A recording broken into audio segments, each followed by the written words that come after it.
Today we're talking about 10 of the best and most powerful endgame legendary items in Baldur's Gate 3. The first two actually drop off of the same enemy, and this is Raphael, who you'll begin to encounter for the first time very early in your story. He'll continue to make deals to you throughout the progress of your story, and if you ever get fed up with these offers, well, later on you can choose to break into his house, disrupt things, get him to return, and engage in a fight with him. If you manage to kill him, you'll get both the Gloves of Soul Catching as well as Helldusk Armor. Gloves of Soul Catching allow your unarmed attacks to deal an additional 1 to 10 force damage, just a massive boost to unarmed characters. Next thing this will do is once per turn on an unarmed hit, you regain 10 hit points. Alternatively, you may forgo healing to gain advantage on attack rolls and saving throws until the end of your next turn, also a very nice buff to have.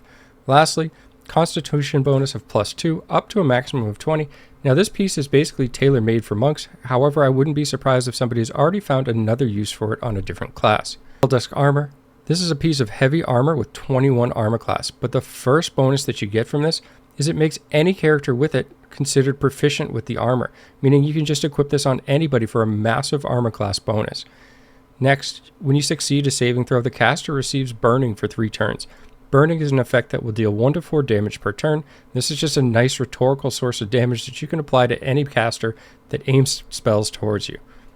Next up, you get resistance to fire damage and cannot be burned yourself. You'll also take 3 less damage from all sources. Overall, just an incredible defensive piece. Icing on the cake here is once per long rest, you can actually use the ability Fly as well. Next up is Gontr Mael. This is dropped by the Steelwatcher Titan inside the Steelwatch Foundry found within the city of Baldur's Gate. This is a route that you can choose to take in your playthrough if you get fed up with Gortash and want to go and disable the Steelwatchers. As for the item itself, on a hit it can possibly inflict Guiding Bolt. The next attack roll made against this creature has advantage. Gontr Mael Glowing also causes the bow to shine with a glowing light in a radius of 6 meters at all times.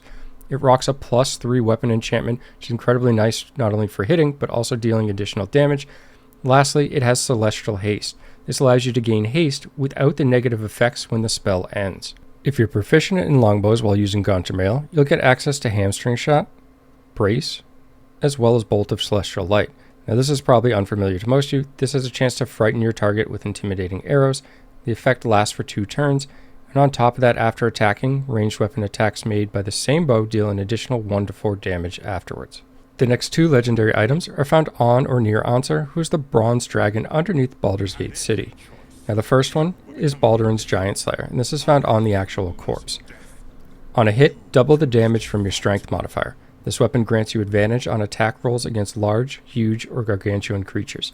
It also has a +3 weapon enchantment, meaning you'll get the +3 to hit, get your strength modifier, and then get your strength modifier again. Overall, this weapon has an incredible chance to hit, which makes the feat Great Weapon Master a great choice to pair with this 2-handed greatsword. On top of this, we have Giant Form, and Giant Form is a class action that is going to allow us to grow to fearsome size once per short rest. Your weapons deal an additional 1d6, and you gain 27 temporary hit points as well as advantage on strength and saving throws. Overall, just an absolutely great weapon. As for the Helm of Balduran, this is counted as medium armor. What it does for advantages is gives you the ability to heal for 2 hit points at the beginning of every turn, a +1 bonus to armor class and saving throws. You can no longer be stunned, and attackers can no longer land critical hits on the wear. Great for a wide variety of classes that can utilize medium armor. The next legendary item is Selune's Spear of Night. Now this can be acquired by sparing the Night Song after the Gauntlet of Baal. This will give you Selune's Blessing, which gives advantage on wisdom saving throws as well as perception checks. Dark Vision, so you can see up to 12 meters in the dark. Another weapon here with +3 weapon enchantment. And in addition to these, it'll also give you Moonbeam, which is a level 3 evocation spell, which you can target, and as long as you keep your concentration, you can then move the Moonbeam to a different location on another turn. Moon mode here, illuminate the area around you with wisps of moonish light that make movement difficult for enemies and bolster your allies' damage. As a spear, you'll likely have multiple characters that have the ability to be proficient in this, and even if they aren't, you could always just equip this and make use of the spells.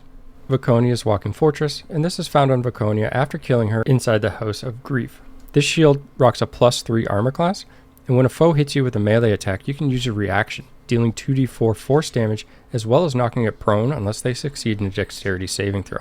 You'll also gain Spell Guard, advantage on saving throws against spells.